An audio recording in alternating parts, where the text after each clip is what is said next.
எல்லாருக்கும் வணக்கம். இது உங்கள் study with Dharshini YouTube channel. நம்ம இந்த வீடியோவில் மே 16ஆம் தேதிக்கான கரண்ட் அஃபேர்ஸ் பார்க்க போகிறோம். டுடே கரண்ட் அஃபேர்ஸ் பார்க்கறதுக்கு முன்னாடி எஸ்டர்டே கரண்ட் அஃபேர்ஸ் ரிவிஷன் பார்த்துட்டு ஸ்டார்ட் பண்ணலாம். இப்போது நாளைக்கு மே 17ஆம் தேதி குரூப் 1 டெஸ்ட் பேட்ச் ஸ்டார்ட் ஆகுது. ஷெடியூல் ஒரு 30 டெஸ்ட் இருக்கும். ஷெடியூல் லிங்க் வேணும் அப்படின்னா டிஸ்கிரிப்ஷனில் கான்டாக்ட் நம்பருக்கு வாட்ஸ்அப் நம்பர் அந்த நம்பருக்கு மெசேஜ் பண்ணிங்கன்னா ஷெடியூல் ஷேர் பண்ணுவாங்க. அந்த ஷெடியூல் வைஸ் தான் டெஸ்ட் நடக்கும். ஹோல் பேட்ச் உங்களுக்கு கரண்ட் அஃபேர்ஸு, பாலிட்டி, இந்த மாதிரி எல்லா யூனிட்டுமே இதில் கவர் ஆகும். ஸோ அதை பற்றி டீட்டெயில் டிஸ்கிரிப்ஷனில் நம்பர் கொடுத்துருக்கோம். அந்த நம்பருக்கு கான்டெக்ட் பண்ணி கேட்கலாம். ஓல்டு ஸ்டூடெண்ட்னா 899 பே பண்ணுங்கள். நியூ ஸ்டூடெண்ட்னா 999 ஃபீஸு. இப்போ ரிவிஷன் பார்க்கலாம். ஒவ்வொரு கொஸ்டினுக்கும் ஆன்சர் கமெண்ட் பண்ணுங்க. ஆரம்பிக்கலாம். தமிழக அரசு ஊழியர்கள் மற்றும் ஆசிரியர்களுக்கான அகவிலைப்படி எத்தனை சதவீதமாக உயர்த்தப்பட்டுள்ளது? 60% இன்க்ரீஸ் பண்ணியிருக்காங்க. அமெரிக்க மத்திய வங்கியின் தலைவராக நியமிக்கப்பட்டவர் யார்? ஆன்சர் கெவின் வாஷ் நியமிக்கிறதுக்கு செனட் சபை அங்கே ஒப்புதல் அளிச்சிருக்காங்க. கேரளத்தின் புதிய முதல்வராக தேர்வு செய்யப்பட்டுள்ளவர் யார்? Answer VT Satheesan. காங்கிரஸ் அங்கே வின் பண்ணியிருக்காங்க. VT சதீஷன் பொறுப்பேற்க போறாங்க. மகளிர் உரிமை தொகை திட்டம் எந்த ஆண்டு தொடங்கப்பட்டது? 2023 செப்டம்பர் 15 அண்ணாவுடைய பிறந்த நாள்ல லான்ச் பண்ணியிருப்பாங்க மகளிர் உரிமை தொகை திட்டம். தலைமை தேர்தல் ஆணையர் மற்றும் பிற தேர்தல் ஆணையர்கள் சட்டம் எந்த ஆண்டு இயற்றப்பட்டது? ஆன்சர் 2023ஆம் ஆண்டு இதை இயற்றிருப்பாங்க. பிரிக்ஸ் கூட்டமைப்பிற்கு 2026ஆம் ஆண்டு எந்த நாடு தலைமை வகிக்கிறது? Answer India.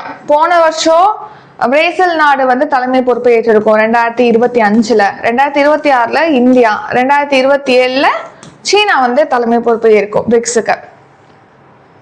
இந்தியாவின் மிக உயரமான ஆஸ்ட்ரோ டர்ஃப் கால்பந்து மைதானம் எங்கு அமைந்துள்ளது? லடாக்ல லேல அமைக்கப்பட்டிருக்கு. எந்த ஆண்டிற்குள் 100 மில்லியன் டன் நிலக்கரியை வாயுவாக்கம் செய்ய இலக்கு நிர்ணயிக்கப்பட்டுள்ளது? 2030ஆம் ஆண்டுக்குள்ள டார்கெட் இருக்கு. ஸோ அந்த மாதிரி பண்றக்கூடிய பிளான்ட் அதாவது ஆலை அமைக்கிறாங்க, இயந்திரங்கள் அதுக்காக வாங்குறாங்க அப்படின்னா அவங்களுக்கு 20% மானியம் வழங்குற திட்டத்துக்கு ஒப்புதல் அளிச்சிருக்காங்க கேபினெட். அடுத்து 32வது சர்வதேச குடும்ப தினம் எந்த நாளில் அனுசரிக்கப்படுகிறது? மே 15ஆம் தேதி. சீனாவில் நடைபெற்ற உசு சண்டா உலக கோப்பை போட்டியில் தங்கப்பதக்கம் வென்ற இந்திய வீராங்கனை யார்? ஆன்சர் அபர்ணா வின் பண்ணிருக்காங்க. பிரான்சில் நடைபெறும் லீக் 1 கால்பந்து தொடரில் எந்த அணி வெற்றி பெற்றது? ஆன்சர் பாரிஸ் செயின்ட் ஜெர்மைன் அப்படிங்கிற அணி தான் வின் பண்ணிருக்காங்க. 16th மே டுடே கரண்ட் அஃபேர்ஸ் பார்க்கலாம். அதுக்கு முன்னாடி ஒரு குவாட் பார்த்துட்டு ஸ்டார்ட் பண்ணலாம். கவனிங்க. Life is 10% what happens to you and 90% how you react to it. அதாவது நம்ம வாழ்க்கை அப்படிங்கிறது என்னன்னா அதுல நடக்கிறது 10% தான் உங்க வாழ்க்கையில நடக்கிறது. 90% அப்படிங்கிறது அப்படி நடக்கக்கூடிய விஷயத்துக்கு நீங்க எப்படி ரியாக்ட் பண்றீங்க அப்படிங்கிறது தான் வாழ்க்கை அப்படின்னு சொல்றாங்க. இப்போ ஒரு எக்ஸாம்பிளுக்கு ஒரு சினாரியோ எடுத்துப்போம். இப்போ நீங்க ஒரு இடத்துக்கு போகணும், கரெக்ட் டைமுக்கு போகணும். ஆனா டிராஃபிக்ல மாட்டிட்டீங்க. 10% அதாவது 10 மினிட்ஸ் எப்படியும் அந்த டிராஃபிக் கிளியர் ஆகிறதுக்கு டைம் எடுக்கும். ஸோ அப்போ நீங்கள் அந்த வண்டியில் உட்காந்துருக்கும் போது இது இந்த வண்டியை எடுக்கலை, இந்த வண்டியை எடுக்கலை, ஏன் இவ்வளோ நேரம் டிராஃபிக்காக இருக்கு அப்படின்னு நீங்கள் ஒரி பண்ணுறதுனாலையோ அதுக்காக நீங்கள் கோவப்படுறதுனாலையோ அந்த டிராஃபிக் முன்கூட்டியே கிளியர் ஆக போகுதா? கிடையாது. உங்கள் கையில் அது கிடையாது. அப்போ நீங்கள் ரிலாக்ஸாக அந்த இடத்துல வெயிட் பண்ணலாம், பக்கத்தில் வேடிக்கை பார்க்கலாம், அந்த மாதிரி பண்ணலாம். கோவப்படுறதுனால உங்களுடைய பிளட் ப்ரெஷர் தான் இன்க்ரீஸ் ஆகி உங்கள் உடம்புக்கு தான் கெடுதல். அதே மாதிரி ஒரு இடத்துக்கு போக வேண்டியன்னு சொல்லிட்டு ஒரு பிளான் பண்ணியிருக்கீங்க, ஏதோ ஒரு பிளான் பண்ணியிருக்கீங்க. அந்த பிளான் சக்சஸ் ஆகல, ஃபெயிலியர் ஆயிடுச்சு. ஸோ அந்த பிளான் இப்போ நீங்க அந்த நடக்கலையே, இப்படி பண்ணியிருந்தா அது நடந்திருக்கும், அப்படி பண்ணியிருந்தா நடந்திருக்கும், இங்கேருந்து வந்திருந்தா இப்படி நடந்திருக்கும் அப்படின்னு சொல்லி உங்க மூளையில அதுக்காக நீங்க டைம் ஸ்பெண்ட் பண்ணி யோசிக்கிறதுனால அந்த பிளான் நடக்காத பிளான் இப்போ மறுபடியும் நடக்க போதா? கிடையாது. ஃபியூச்சர்ல அடுத்த பிளான் போடலாம். இப்ப நடக்காத பிளான் மறுபடியும் நடக்க போதா நீங்க ஒரி பண்றதுனால? கிடையாது. ஸோ நீங்க எப்படி ரியாக்ட் பண்றீங்க அப்படிங்கறத பொறுத்துதான். அதாவது ஒரு ப்ராப்ளம், பிளான் நடக்கலைங்கிறது ஒரு ப்ராப்ளம். அதுக்கு நீங்க ஒரி பண்ணி அதை இன்னொரு ப்ராப்ளமா மாற்றக்கூடாது. ஏற்கனவே ஒரு ப்ராப்ளம் இருக்கு, நீங்க அதுக்கு ரியாக்ட் பண்ணி இன்னொரு ப்ராப்ளமா அதை இன்க்ரீஸ் பண்ணக்கூடாது. நீங்க எப்படி ரியாக்ட் பண்றீங்க அப்படிங்கறத பொறுத்து தான் உங்க வாழ்க்கை எப்படி இருக்கும் அப்படிங்கிறது இருக்கு. கோவப்படுறதுனால ஒரு லாபமும் நமக்கு வரப்போறது கிடையாது, ஒரி பண்றதுனாலும் வரப்போறது கிடையாது. நெக்ஸ்ட் டைம் அப்படி வராம இருக்கிறதுக்கு என்ன பிளான் பண்ணலாம்? இப்போ நடந்து போனதுக்கு அப்புறம் ரியாக்ட் பண்றதுல ஒரு பிரயோஜனமும் கிடையாது. Next stadium scheme. இந்தியாவிலேயே முதன்முறையாக செயற்கைக்கோள் இணைப்புடன் கங்கை மென்தோல் ஆமை எங்கு விடப்பட்டுள்ளது? ஆன்சர் காசிரங்கா தேசிய பூங்கா. இது எங்க இருக்குன்னா அசாம்ல இருக்கு. ஸோ அசாம்ல உள்ள இந்த காசிரங்கா தேசிய பூங்கால சேட்டலைட் இணைப்போட ஒரு மென்தோல் ஆமை, கங்கை மென்தோல் ஆமையை வந்து ரிலீஸ் பண்ணியிருக்காங்க. எதுக்காக அப்படின்னா அந்த ஆமை எங்கெங்கெல்லாம் போகுது, அதோடைய வாழ்விடம் எங்க இருக்கு, எங்க அது டைம் ஸ்பெண்ட் பண்ணுது, எந்த வழியா போகுது, எங்க இனப்பெருக்கம் நடக்குது, எங்க முட்டையிடுது, இந்த மாதிரியான விவரங்களை தெரிஞ்சுக்கிறதுக்காக. ஸோ அதை பத்தி ஸ்டடி பண்ணாதானே அதோட எண்ணிக்கை இன்க்ரீஸ் பண்றதுக்கு நம்ம இனிஷியேட்டிவ் பண்ண முடியும். ஸோ அதுக்காக இப்போ கேஞ்சஸ் சாஃப்ட் ஷெல் டர்ட்டில், அதாவது கங்கை மென்தோல் ஆமையோடைய உடம்புல என்ன பண்ணியிருக்காங்க, சேட்டலைட் டேக் பண்ணி அனுப்பியிருக்காங்க. எங்க விட்டுருக்காங்கன்னா இந்த காசிரங்கா தேசிய பூங்கால விட்டுருக்காங்க. அசாம்ல இருக்கு காசிரங்கா தேசிய பூங்கா. காசிரங்கா தேசிய பூங்கா எதுக்கு ஃபேமஸ் அப்படின்னு பார்த்தோம்னா ஒற்றை கொம்பு காண்டாமிருகத்துக்கு பெயர் போன ஒரு நேஷனல் பார்க் தான் காசிரங்கா தேசிய பூங்கா. அடுத்து இந்த கேஞ்சஸ் சாஃப்ட் ஷெல் டர்ட்டில் இருக்கு இல்லையா, இந்த ஆமை, மென்தோல் ஆமை, இந்த ஆமை வந்து IUCN international union for conservation of nature, அதாவது இயற்கை பாதுகாப்புக்கான சர்வதேச யூனியன்ல ரெட் லிஸ்ட் இருக்குல்லையே, சிவப்பு பட்டியல், அதுல என்டேஞ்சர்டு ஸ்பீசிஸா வந்து இதை வகைப்படுத்திருக்காங்க. அது மட்டும் இல்லாம வனவிலங்குகள் பாதுகாப்பு சட்டம் 1972 இயற்றிருப்பாங்க. இந்த சட்டத்துல ஷெட்யூல் 1ல இந்த ஆமையை வந்து வகைப்படுத்தியிருக்காங்க. ஸோ இதை பாதுகாக்க வேண்டியது இருக்கு, அதோடைய வாழ்விடத்தை பாதுகாக்க வேண்டியது இருக்கு. ஸோ அதுக்காக இதோடைய மேல பாத்தீங்கன்னா சேட்டலைட் டேக் பண்ணி விட்டுருக்காங்க. எங்க அசாம்ல காசிரங்கா நேஷனல் பார்க்ல. எதையொட்டி அப்படின்னா இப்போ May 15th நம்ம வந்து அழிந்து வரும் உயிரினங்கள் தினம் அப்படிங்கிறது செலிப்ரேட் பண்ணியிருப்போம்.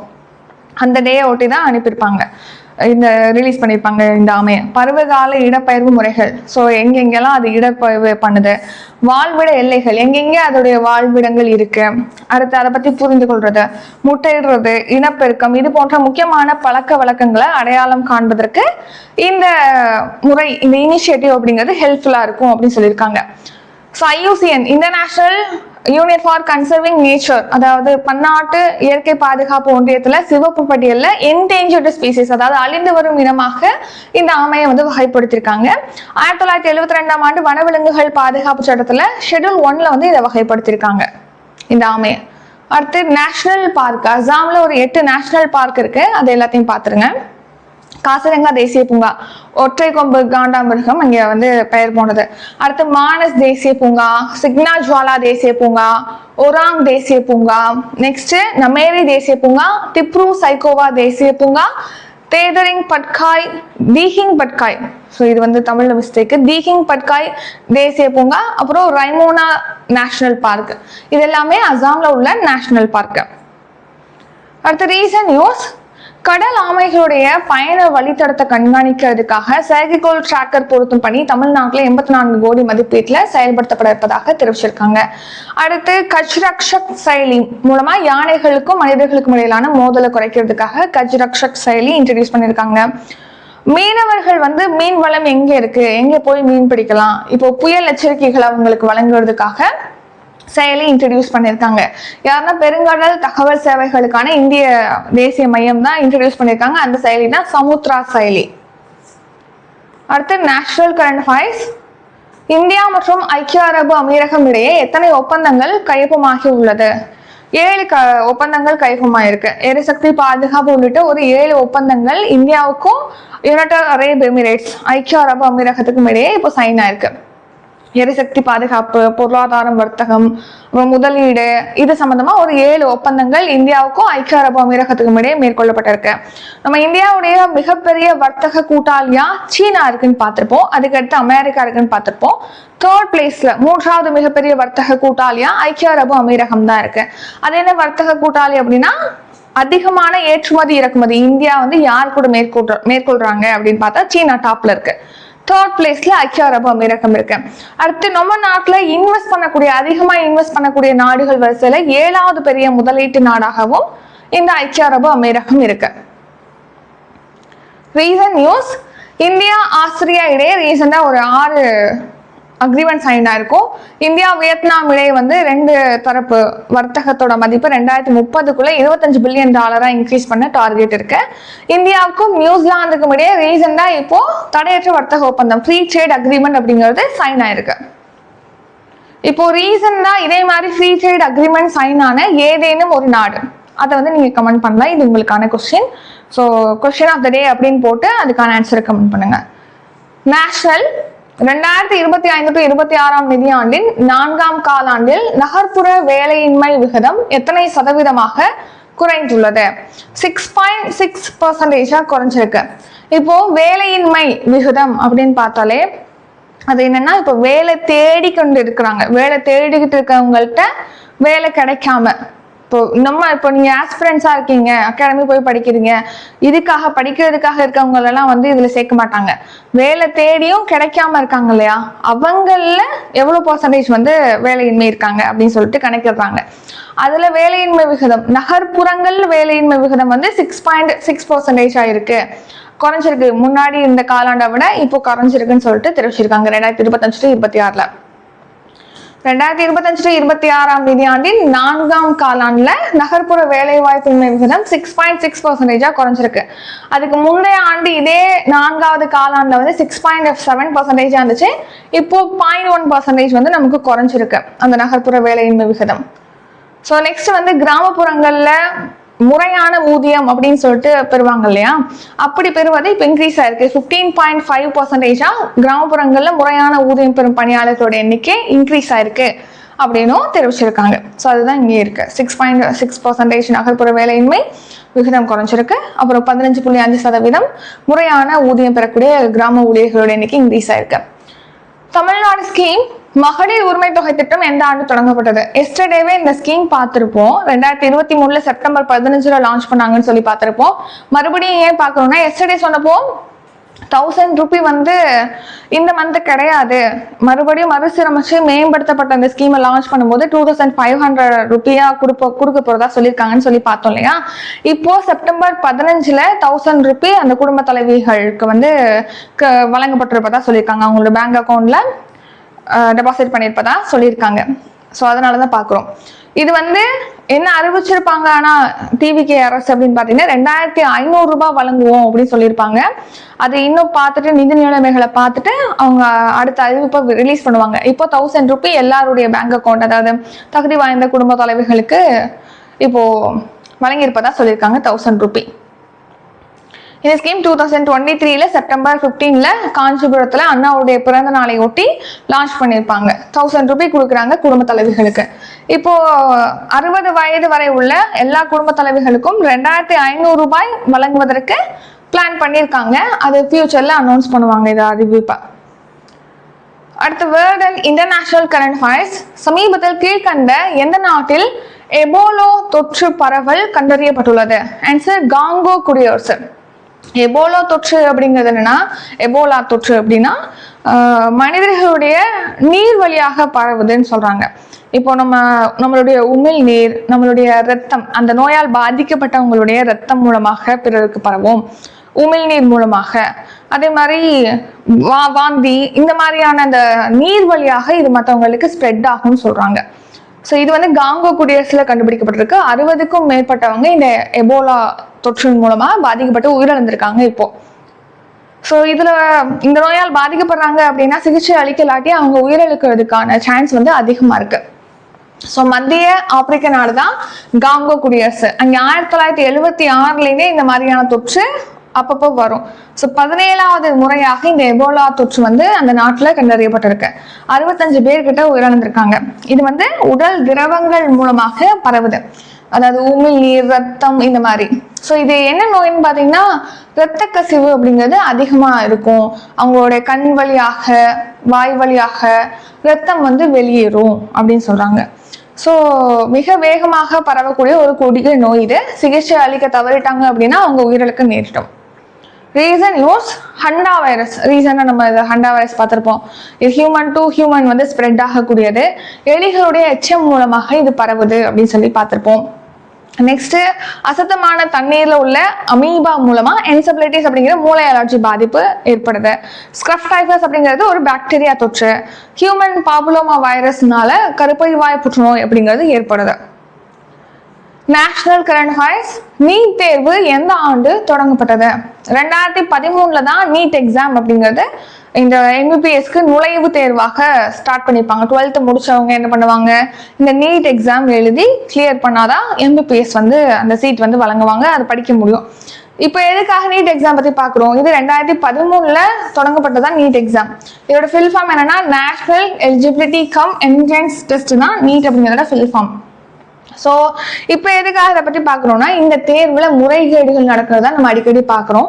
இப்போ ரீசெண்டாக நடந்த அந்த தேர்வில் கூட அந்த கொஸ்டின் பேப்பர் ரிலீஸ் ஆயிருக்கு அப்படின்னு சொல்லிட்டு தெரிவிச்சிருப்பாங்க. அந்த தேர்வை வந்து ரத்து பண்ணியிருப்பாங்க. மறு தேர்வு அப்படிங்கிறது இப்போ நடக்க போகுது.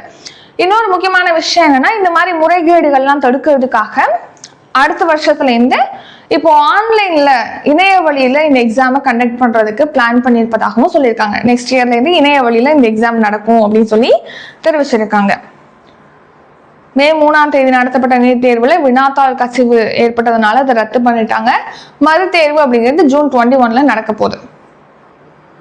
Next national current affairs. தென்மேற்கு பருவமழை நாட்டிற்கு எத்தனை சதவீத மழைப்பொழிவை தருகிறது? அண்ட் 70% மழைப்பொழிவு வந்து சவுத் வெஸ்ட் மான்சூன் தான் வந்து வழங்குது இந்தியாவிற்கு. அதே மாதிரி வடகிழக்கு பருவமழை அப்படின்னு பார்த்தோம்னா 2ல தென்மேற்கு பருவமழை தான் அதிகமான மழைப்பொழிவு இந்தியாவுக்கு வழங்குது. தமிழ்நாட்டுக்கு வந்து வடகிழக்கு பருவமழை தான் அதிகமான மழைப்பொழிவை வழங்குது. சவுத் வெஸ்ட் மான்சூன் இந்த தென்மேற்கு பருவமழைங்கிறது பார்த்தீங்கன்னா எப்போதுமே ஜூன் 1 எங்க ஸ்டார்ட் ஆகும்னா கேரளால தான் ஃபர்ஸ்ட் வந்து இனிஷியேட் ஆகும். ஸோ அதுக்கப்புறம் தான் நம்ம நாட்டுடைய மற்ற பகுதிகளுக்கு இந்த மழைப்பொழிவு அப்படிங்கிறது வரும். இப்போ மே 24 வந்து இந்த வருஷம் மழைப்பொழிவு அப்படிங்கிறது வரப்போறதா சொல்லியிருக்காங்க 26. போன வருஷம் வந்து 2025 மே 24 இந்த சவுத் வெஸ்ட் மான்சூன் அப்படிங்கிறது ஸ்டார்ட் ஆயிருக்கும். ஸோ தென்மேற்கு பருவமழை மூலமா அதிகமான மழைப்பொழிவு 70% மழைப்பொழிவை நம்ம இந்தியா வந்து பெறாங்க. கேரளால தான் ஃபர்ஸ்ட் எப்போதுமே அந்த இனிஷியேட் ஆகும். இப்போ 26 தான் தொடங்க வாய்ப்பு இருப்பதா வானிலை ஆய்வு மையம் தெரிவிச்சிருக்கு. ஜூன்ல தொடங்கி செப்டம்பர் வரைக்கும் தென்மேற்கு பருவமழை அப்படிங்கிறது நீடிக்கும்.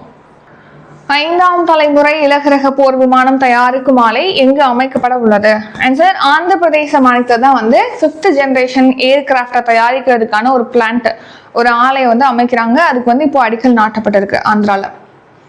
ஸோ ஆந்திரால 16,000 கோடி மதிப்பீட்டில் இப்போ புட்டபர்த்தி அப்படிங்கிற இடத்துல வந்து 5ஆம் தலைமுறை சேர்ந்த இந்த ஏர்கிராஃப்டை தயாரிக்கிறதுக்கான ஆலையை வந்து அமைக்கிறாங்க. ஸோ இதில் பார்த்தீங்கன்னா DRDO கிளை அமைப்பான விமான மேம்பாட்டு அமைப்பு மூலமாக தான் இந்த விமானம் இந்த ஏர்கிராஃப்ட் அப்படிங்கிறது வடிவமைக்கப்பட்டு தயாரிக்கப்பட இருக்கு. நெக்ஸ்ட் பாரத் டைனமிக்ஸ் லிமிடெட் நிறுவனம் பார்த்தீங்கன்னா 480 கோடி முதலீடு செய்ய போறாங்க ஆந்திரால. அப்புறம் அக்னி ஆஸ்திரா இது வந்து பாரத் போர்ஷ் நிறுவனத்துடைய கிளை நிறுவனம். இவங்களும் 1500 ரூபாய் முதலீடு செய்ய போறாங்க. ஸோ எதுக்காக முதலீடு செய்ய போறாங்க அப்படின்னு சொல்லி பார்க்கலாம். 16,000 கோடி வந்து இந்த ஏர்கிராஃப்ட் 5th ஜெனரேஷன் ஏர்கிராஃப்டை தயாரிக்கிறதுக்காக புட்டபர்த்தில அந்த ஆலை அமைக்கிறாங்க. அதுக்கு அடிக்கல் நாட்டப்பட்டிருக்கு. பாரத் டைனமிக்ஸ் நிறுவனமானது கடலுக்கு அடியில பாய்ந்து தாக்கக்கூடிய டார்பிடோ வகை ஏவுகணை அப்புறம் இன்னும் சில தாக்குதல் ஏவுகணைகளை தயாரிக்க போறாங்க. நெக்ஸ்ட் பாரத் போர்ஷ் நிறுவனத்துடைய கிளை நிறுவனம் தான் அக்னி ஆஸ்திரா. அவங்க வந்து எதிர்கால போர்களுக்கான நவீன ஆயுதங்களை தயாரிக்க போறாங்க. கர்னூல்ல இந்தியாவை தயாரிப்போம் அப்படிங்கிற திட்டத்தின் கீழ் 8 ட்ரோன்களை தயாரிக்கக்கூடிய நிறுவனங்கள் வந்து ட்ரோன் நகரத்தை அமைக்க போறாங்க. 8 நிறுவனங்கள் சேர்ந்து.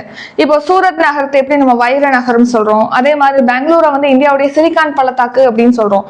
அந்த மாதிரி ஒரு ட்ரோன் நகரமாக ஆந்திராவை வந்து உருவாக்க போறாங்க அப்படின்னு சொல்லி தெரிவிச்சிருக்காங்க.